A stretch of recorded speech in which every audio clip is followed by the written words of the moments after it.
Hello. The East Liberty and Larimer neighborhoods have gone through a number of changes since receiving the HUD Choice Neighborhood Grant 10 years ago. And the next big change involves the gym and auditorium of the old Larimer School. Several community groups are involved and they're here to tell us what's in store. Plus, a new PBS documentary produced by Pittsburghers who take an in-depth look at reparations for African Americans. What would it look like? Can it bring healing? And is it even possible? We'll have that discussion. So pull up a chair and meet us at the corner. Intersection starts right now.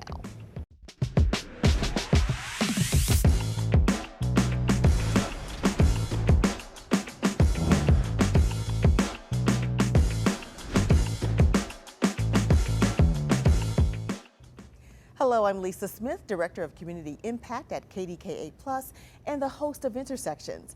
The East Liberty and Larimer group neighborhoods have been the center of redevelopment for the last decade. There's been housing, retail, businesses, and offices, but the residents wanted one large asset, the old Larimer School, to include elements that benefit the community. Here to tell us about this next phase are Donna Jackson. She's the Executive Director of the Larimer Consensus Group, and Joe Butte. He is the president of the nonprofit Food 21. Welcome to Intersections. Thank you. Thank you both for being for having here. us. So Donna, let's start with you. Tell us a little bit about, kind of how we got to this point where we are. It's been 10 years of working with this neighborhood grant and all of the development that happened. So where did you start with all of this, especially what to do with the school? Well, the school has been dormant for 50 more years.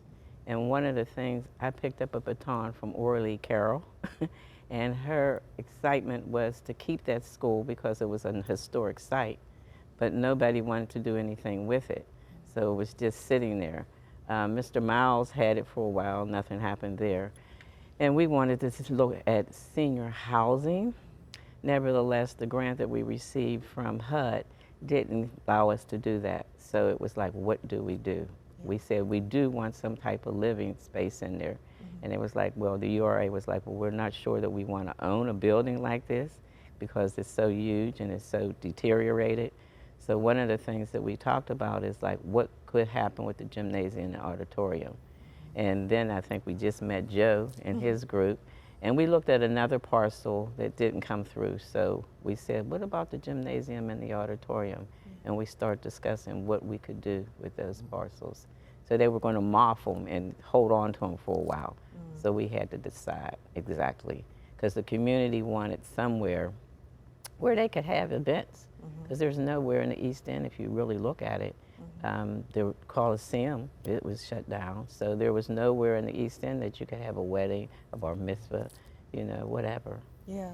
So Joe, tell us first of all about Food 21 and how you guys got involved with helping with this project.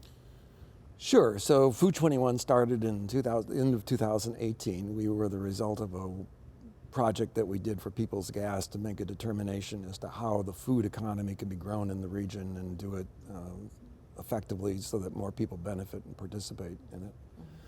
And one of the areas that we wanted to focus a lot on was urban development opportunities, particularly for entrepreneurship, as well as more assets in the community that would be using food as a way to grow the quality of life in the community. And so as a result, Donna and her team basically got together with us and began saying, well, how do we use food as a resource to upgrade and develop the Larimer community, right? And so we came in there and we started doing it, and one of the big projects on their to-do list, obviously, was Larimer School. And so the question was, as Donna was saying, is so now we have this vacant auditorium and gymnasium, and it was more than a little vacant. It was like missing things like a roof, and it had some other interesting features to it from all the years of neglect. So we had to kind of reimagine how you would use that facility. But one of the things that came across was that we learned that the community really, really wanted to do something that was celebratory of community life and bringing people together. And we combined that with our core mission, which is to grow and develop and incubate food businesses, and particularly food businesses in the Black community in Pittsburgh. And that's how we began to focus on what we could do with the hall and redeveloping the hall. Yeah. So you have some drawings and you have some plans. So kind of where did you kind of fall? Where did you settle on what this is all going to look like? Well, I'm not to say we settled, because one of the things they kept saying, they were going to give us this white box.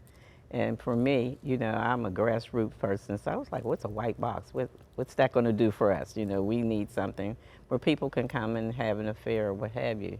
So we sat down for months and years, huh, Joe? Yeah, just a couple of years. Yeah, a few years to Yeah. talk about what it would look like. And, you know, Joe put a lot of ideas in our heads to let us know what could happen with this 2 spots, because the auditorium was definitely never going to be an auditorium again.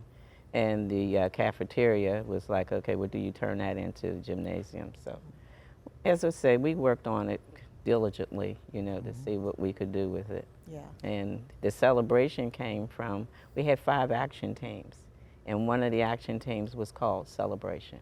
So our whole thing was, when we did different things, that was the last piece, to celebrate, you know, our accomplishments in the neighborhood. Yeah, and we just showed some of the renderings, Right. you know, of what it looks like.